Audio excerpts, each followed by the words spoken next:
Good evening, everyone, and thank you for being with us here this evening. My name is Mally Rosado, and I'm the Council President for the Court and Common Council for the City of Hartford, and I am calling to order this Hartford's Budget Public Hearing of Tuesday, April 26, 2022, to order. Before we start, I'd like to acknowledge Mayor Luke Bronin, and to my left, Councilman John Gale. To my far right is Councilwoman Rossetti, Councilman LeBron, Councilwoman Hercules, Councilman Sanchez, Councilman Mixtum, and Councilwoman Shirley Surgeon.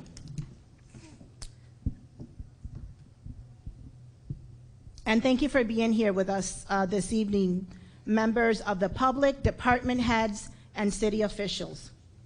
This is our kickoff to the budget process. Tonight we'll be hearing a brief presentation from Mayor Bronin regarding his fiscal year ending 2023 recommended budget.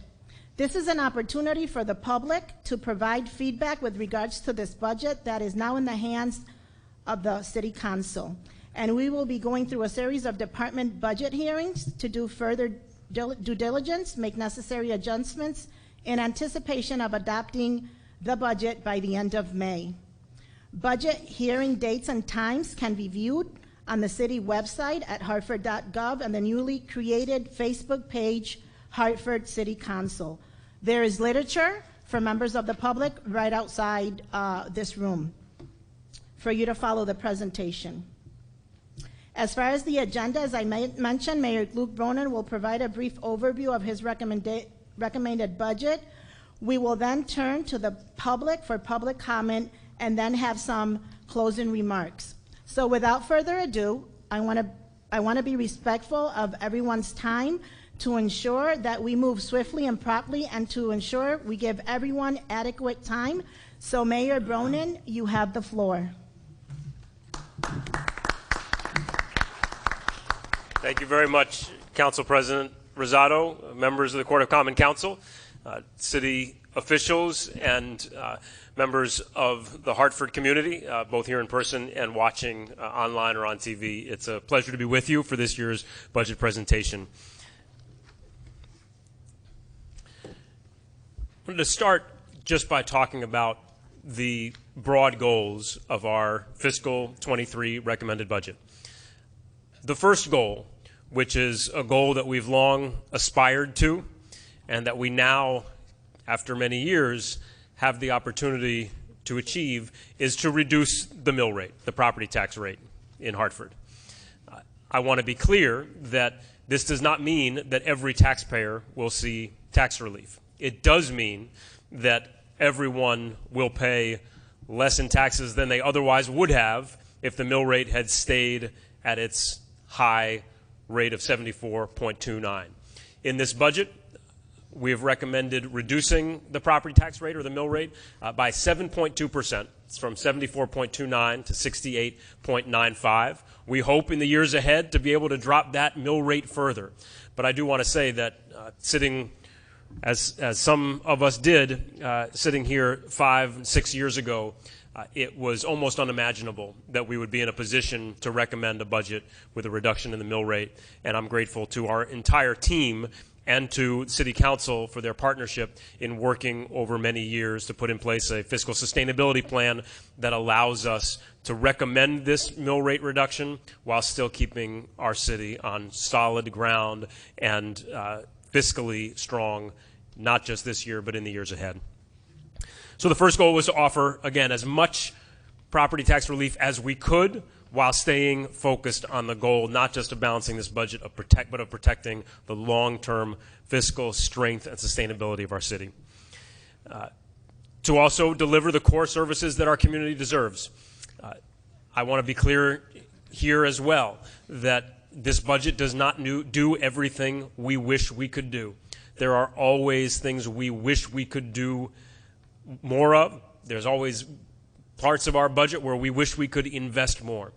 We've had to balance carefully the desire to provide as much relief as we could to our residents, to our community, paying taxes, while at the same time protecting those core services that are so critical to our fulfilling our obligation to the community. And then finally, as we've tried very hard to do each of the last 7 years, we have worked hard to make sure that this budget is based on accurate, honest, rigorous projections, both of what we think we're going to take in revenue and what we think we're going to spend. We want to make sure that we are doing our very best to estimate what's going to come in, not to overestimate, not to underestimate. We don't have parts of this budget where we're trying to build in fat or build in room, nor do we have parts of this budget where we're trying to underestimate or account what we will likely spend. We do our best to estimate what's really going to come in and what we really have to spend during the course of the year. This recommended budget is very, very similar to last year's budget. I'll talk in a little while about some of the small ways in which it's different from last year's budget, but there's a good reason that it's similar to last year's budget. When we went through our fiscal crisis, at the depths of our fiscal crisis, we made some very, very difficult decisions and some very tough cuts. And over the last few years, we've done our best to restore services where we felt it was necessary to deliver the services our community deserves. We have also tried very, very carefully to make sure that we are protecting our taxpayers and protecting the long-term strength of our city and our city's fiscal sustainability. So we built a 5-year plan, and we've been sticking to that plan. That's why each of our budgets have been awfully similar, because we're executing a plan that we put in place years ago to get where we need to go in the years ahead. As I mentioned, this budget cuts the property tax rate, the mill rate, by 7.2%. This budget does not include any new borrowing. It also does not include any one-time revenues. Those are practices that we got away from years ago, and we have been disciplined and determined to try to keep that going, to make the capital investments we need to make without borrowing, and to make sure that the revenues we're relying on are not just coming in an unpredictable one-time way, but are revenues we can count on in the future as well. And as I mentioned, this budget is in line with that 5-year sustainability plan that we adopted together.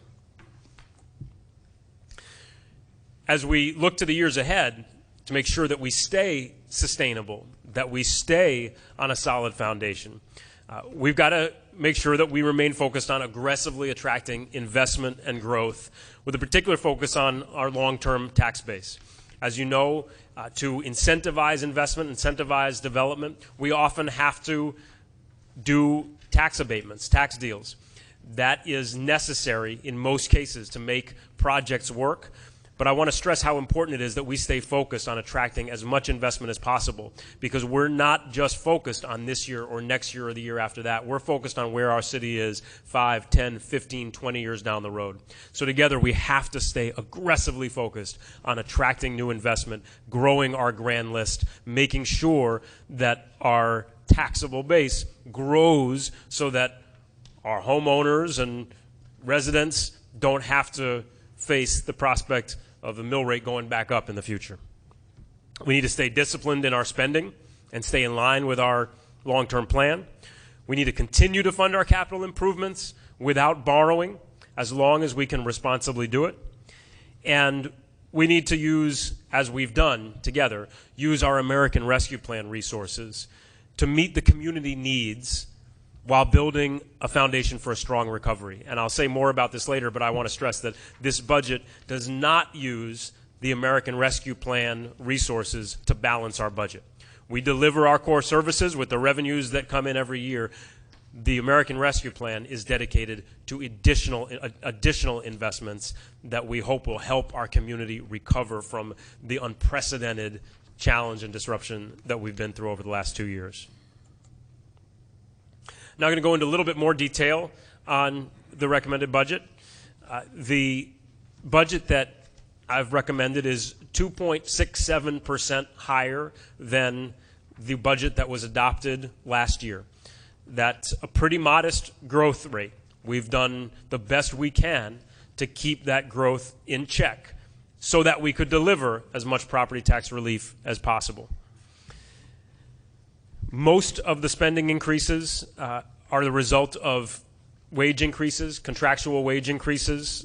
There is a modest increase in headcount. I'll talk more about that later, but 12 positions across the entirety of city government, as well as necessary investments in technology, equipment, and I'll talk more about that as well.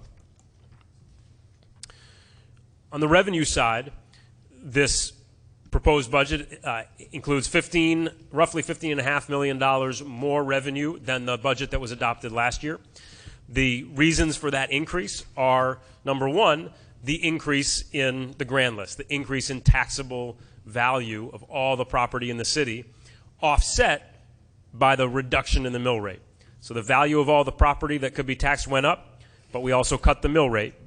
And that increase, offset by the property tax decrease, is one of the sources of new revenue that we have.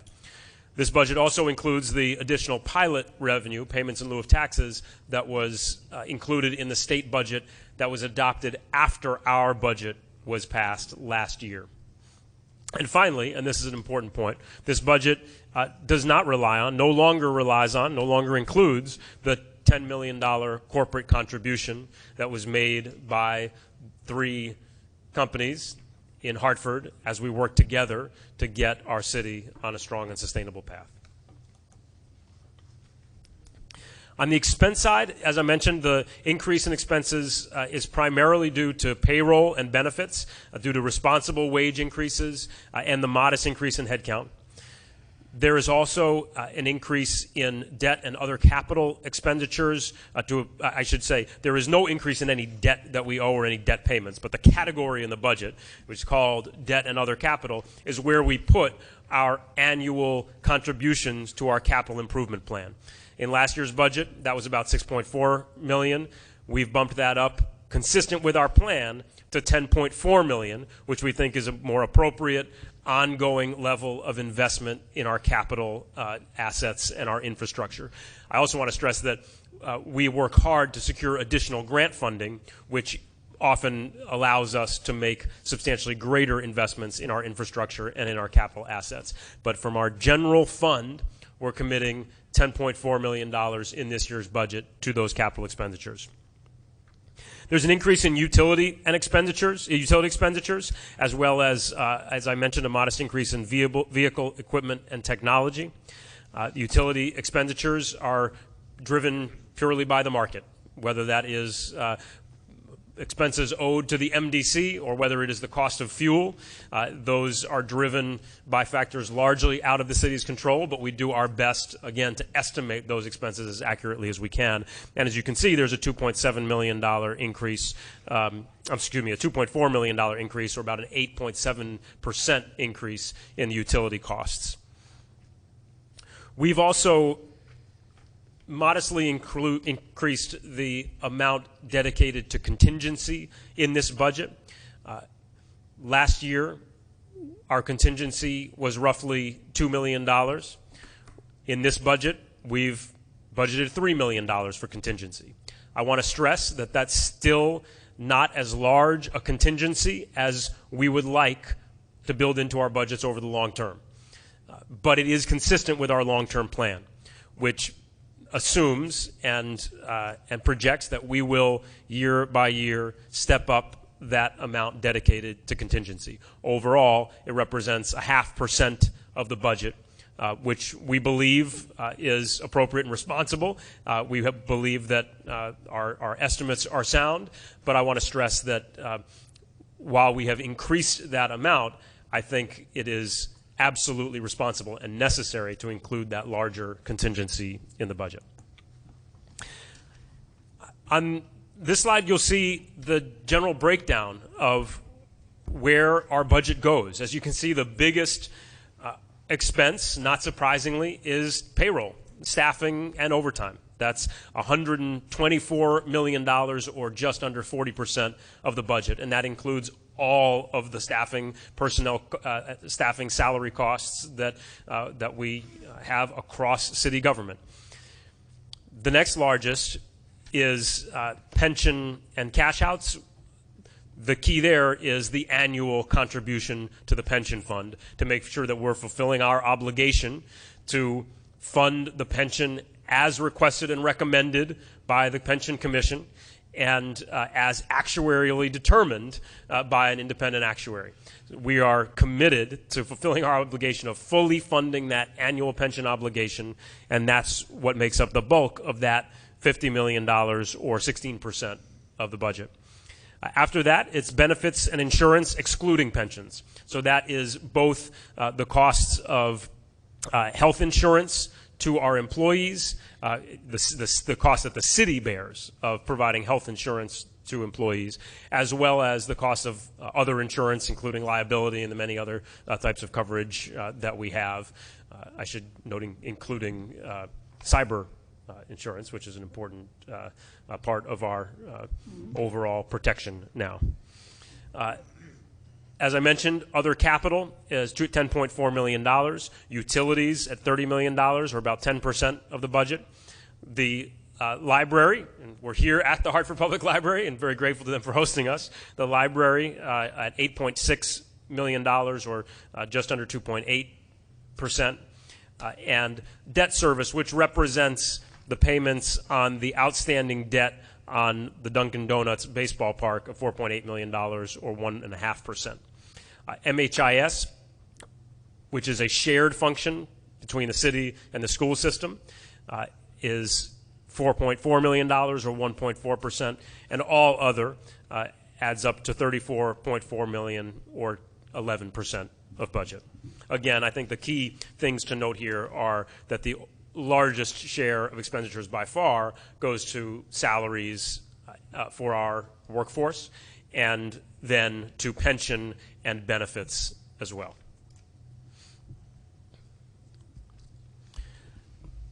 Breaking down the salaries for our workforce, the largest share of that goes to public safety. That's just under $90 million, and I want to stress that that includes the police department, the fire department, and emergency services and technology.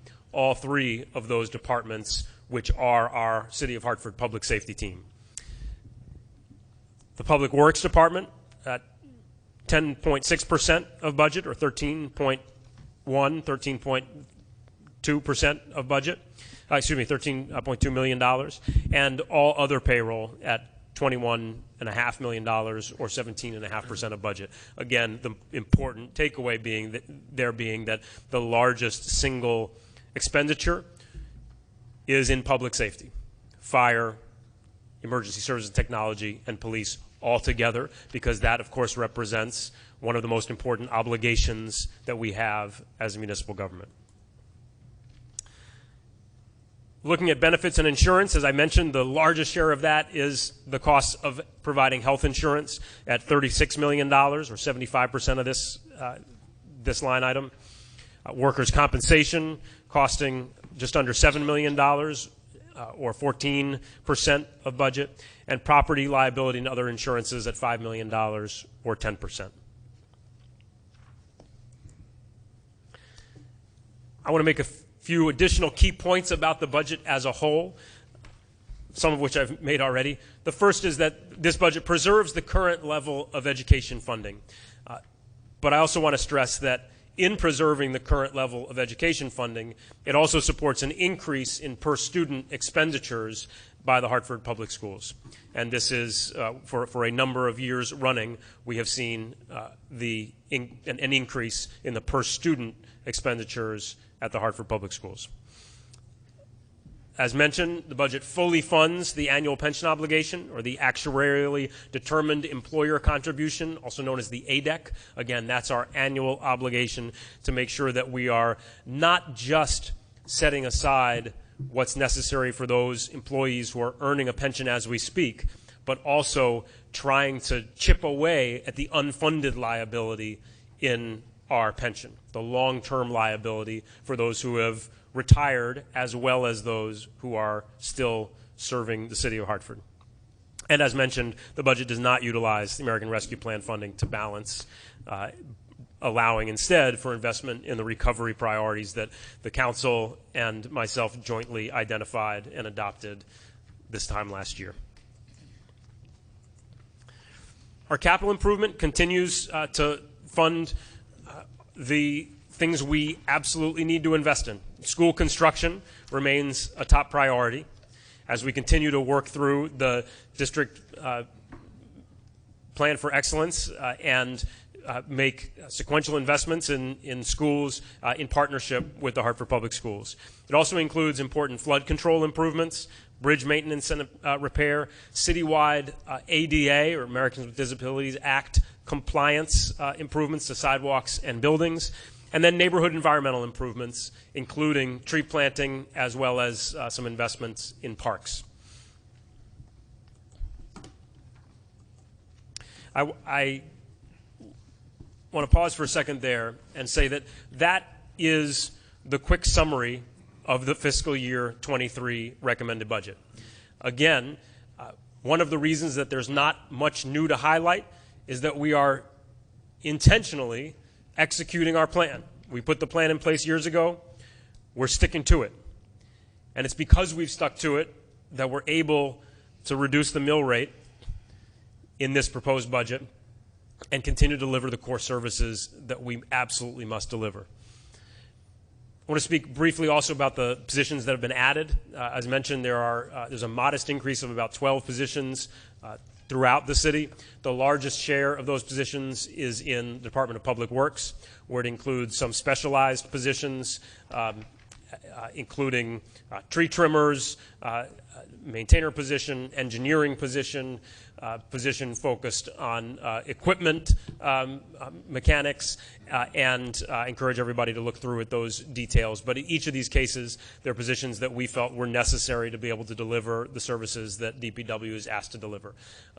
There are 5 other departments that have seen smaller increases, 1 or 2 employees. I want to stress that 2 positions that are included in this budget are dedicated to fulfilling our Freedom of Information Act responsibilities, as both ES&T and the police department have been called upon more and more often to provide video and audio recordings in response to FOI requests. That has taken up a larger and larger share of time for the existing team, and we felt that it was important to dedicate resources specifically to those functions so that we could meet our obligations of responding to Freedom of Information Act requests in a timely way. That's the short summary of our annual budget, but I do want to take a moment just to remind everybody who's watching how we have chosen together to use our American Rescue Plan resources.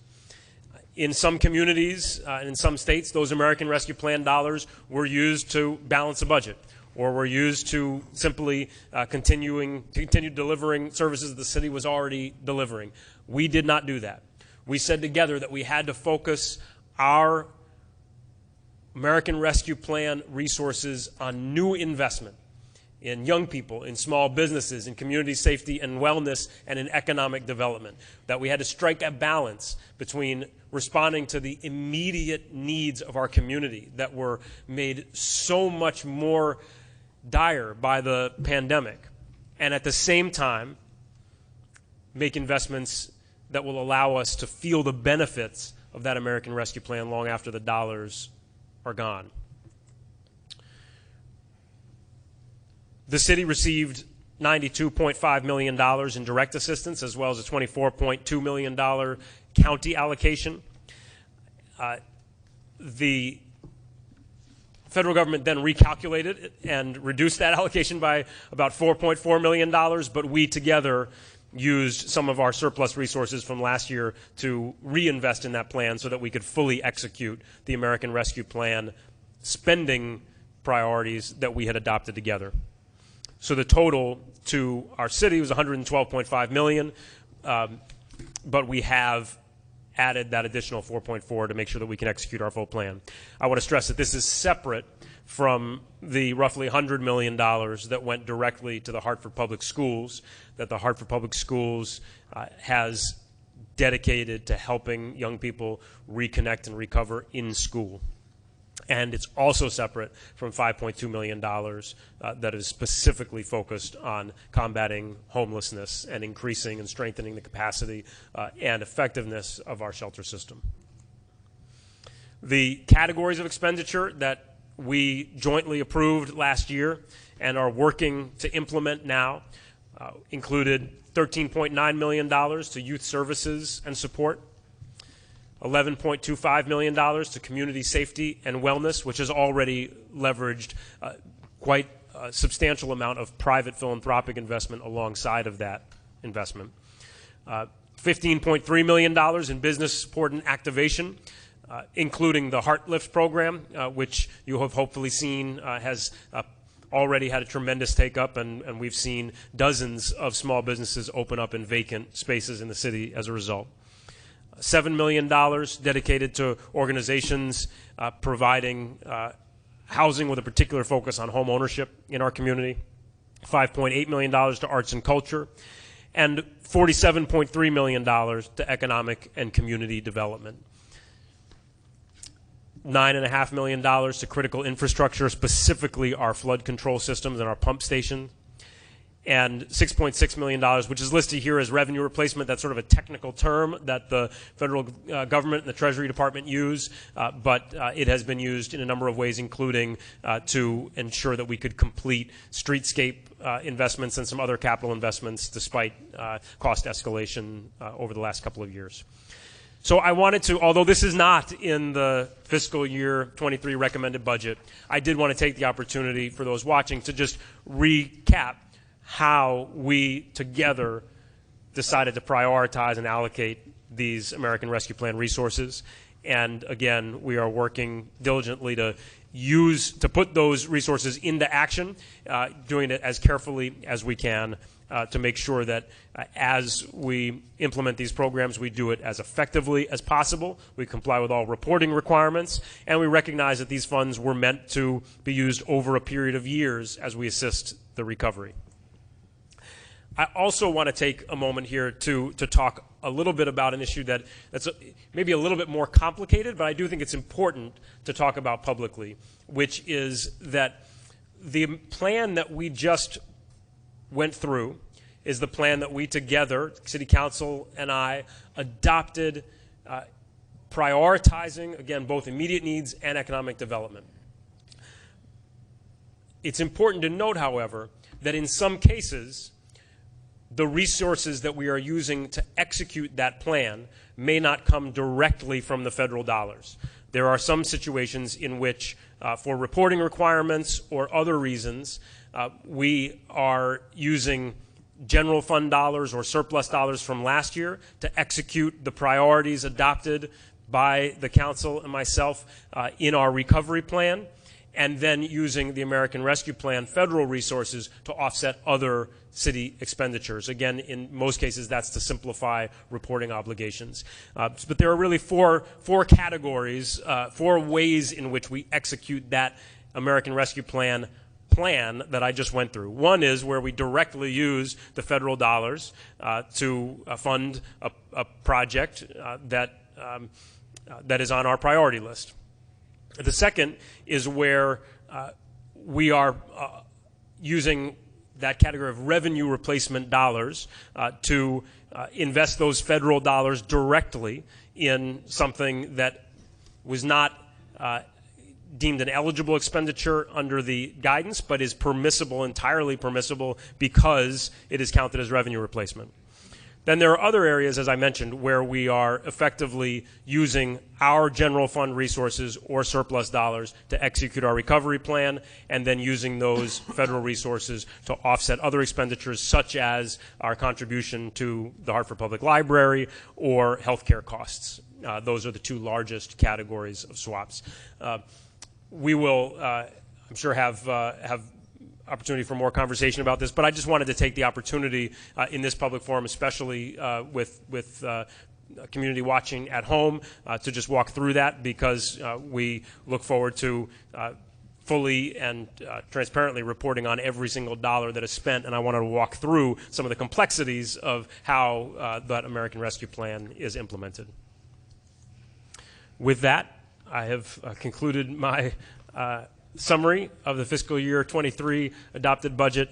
And again, I want to say thank you both to City Council for your partnership over the last 2 and indeed 6 years as we tackled Hartford's fiscal crisis and worked hard to get us to a place where we could be stable and strong and sustainable.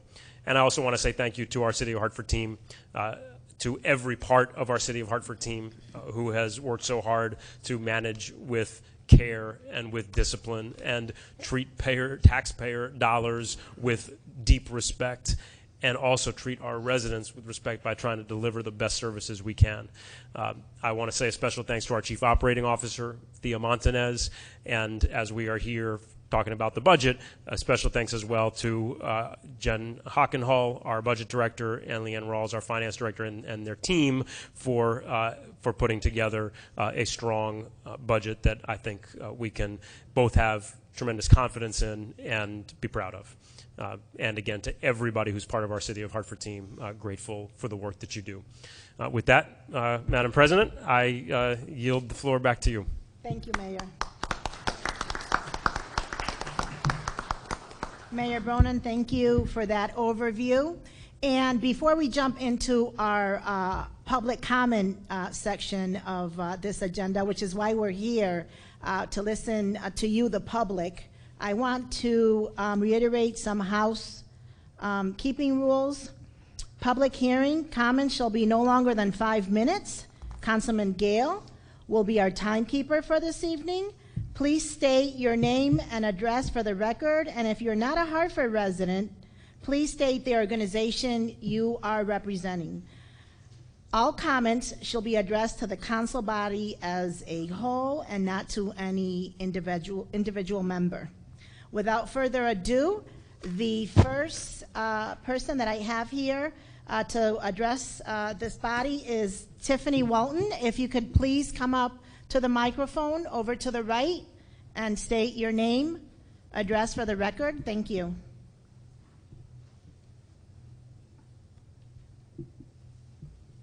Hi, good evening. Tiffany Walton, address 990 Capitol Avenue. My comments are directed at the need for a people-centered budget. I'm concerned to see that there is such little allocated to the public schools and health and human services and families, children, and youth and recreation. Some would even say, although $284 million is allocated to the public schools, urban school districts actually spend less per student compared to suburban school districts, although there's a heavy tax burden in cities. And I'm concerned about this because folks who work in human services, they are incredibly burdened right now because of many issues that are going on in the community. Of course, we're still in a pandemic. Students are not as engaged as they were previously. There's a great need for housing stability. In the field that I work in, Hartford now tops the nation in surpassing pre-pandemic eviction rates. And that is not a list that you want to be number one on.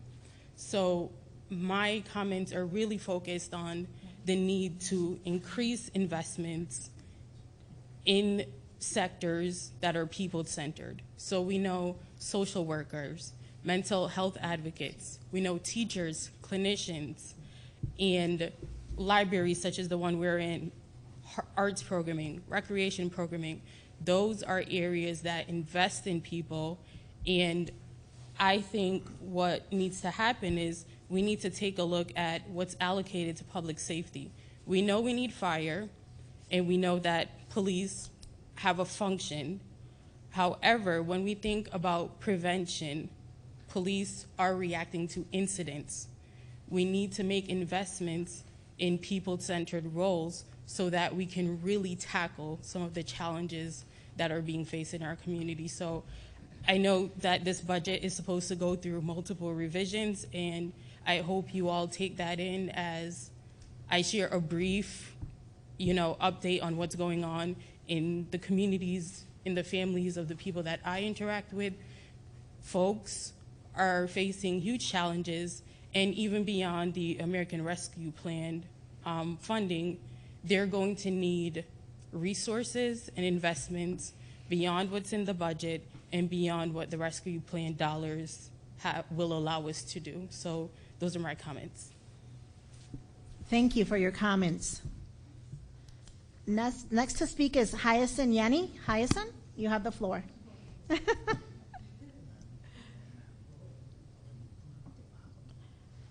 Hi, can we put up the volume a little bit for the speakers, please? Thank you. Hello, everyone. Good evening. Hope you're all doing well. Well, I'm Hyacinth Yenny. I live in the south end of Hartford. I haven't had a chance to completely look at the complete budget book as yet, so I would like, but there's a few things that comes to mind and I want to mention. Mental health has become like a top kind of priority in our city because we have so many people with mental health issues. And I'm hoping that we're addressing that and making sure there's funding available for that in our budget. And the next thing I want to also focus on is our home ownership. And I'm not sure what's going to happen, after everything happens with the raising of the taxes of our homes, and how many people are going to perhaps go homeless because they can't afford to pay the taxes. I'm glad to see the mayor try to work on something.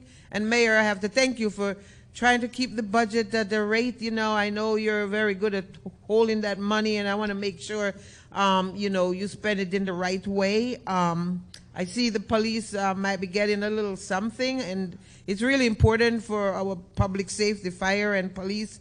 And again, public works, that's a critical part of our community. I want to look at the capital improvement funding. I want to make sure there is some funding there to do project in the city, especially in our residential area.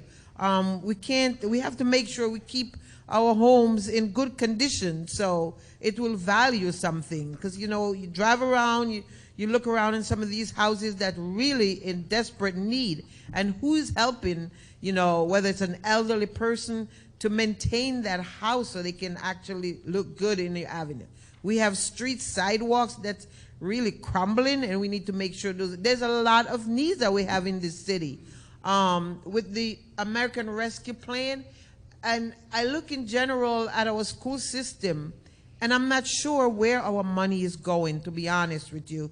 We have less kids now than we used to in Hartford Public School, and yet we keep pouring more and more, and we're still not getting that result we need to get. I think those are things that we really seriously have to look at, and I think the council should be able to sit down with the school districts, Hartford Public School, and say, we want to see the result from all this money we are pouring into the school system. Okay, it's really important for us as taxpayers in the city, homeowners, to make sure that our kids are getting the best of the best that they need in this city. And our seniors, we need to make sure we don't forget our seniors. They're out there and they're very active, and we want to make sure we provide for them too. So yes, there is a lot of needs, and we need to make sure we can address them as much as we can. But definitely, we need to definitely look at the mental health issue. There is a lot of that in our city. Okay, so please make sure that we are providing for that service and get what we need from the money we are putting out there. Okay, there's a lot of money flying around with the rescue plan, but we want to make sure we're going to see some result. Okay, homelessness. We need to focus on all these blighted buildings that we have in the city. Get them, the city needs to make sure they're selling them to people who are going to develop them and to make them into housing. Instead of just sitting on them, nothing is being done. We need to be more aggressive in getting things done. And we cannot just wait forever to get these little projects that we have done. We need to move as soon as we can, okay? That's what it's all about. People want to see results. We don't want to take 5-6 years before a little project gets done, all right? And I would like to see Broad Street gets done, paved and lights, and I'd like to see Maple Avenue gets done, okay? This is a long time we've been waiting for this project to get done. So I'm just here to talk about all the things that needs to get done, and I can tell you a whole lot more, but I'll wait for another time to do that. Thank you. Thank you, Ms. Jennings, for your comments. So that concludes our public comment for this evening, and I'm going to address the body that's here, the public. Does anyone else want to address this body? Feel free to come up to the microphone, and we'd love to hear your concerns. Is there anyone else going twice? Going 3 times? Thank you. That concludes the part of the public comment. I just want to make some brief remarks. First of all, I'd like to thank Mayor Bronin again for his presentation, our CFO, Jen Hockenhall, Leanne Rels, Director of Finance, and our COO, which I call the bridge for counsel for every department, of the amazing job that you ladies have done through this budget process throughout the year. So thank you. Mayor Bronin, you have a group of wonderful women working for you. Thank you. And some men, absolutely. And the men, let me not forget the men, but I love to see women in high positions. So with that said, our public hearings, department public hearings, will start tomorrow, and they will all be in person in council chambers. Starting with Wednesday, April 27th, which is tomorrow, Emergency Services and Telecommunications, and also Department of Public Works. On Thursday, April 28th, Fire Department and the Board of Education, and we will, these meetings will be at 5:30 p.m. They will start at 5:30 p.m. No meetings on Friday, then we will go back to council chambers on Tuesday, May 3rd at 5:30. Hartford Public Library, Department of Families and Children and Youth and Recreation, and the Hartford Police Department. On Wednesday, May 4th, Department of Health and Human Services, Internal Audit Department, and Department of Human Resources.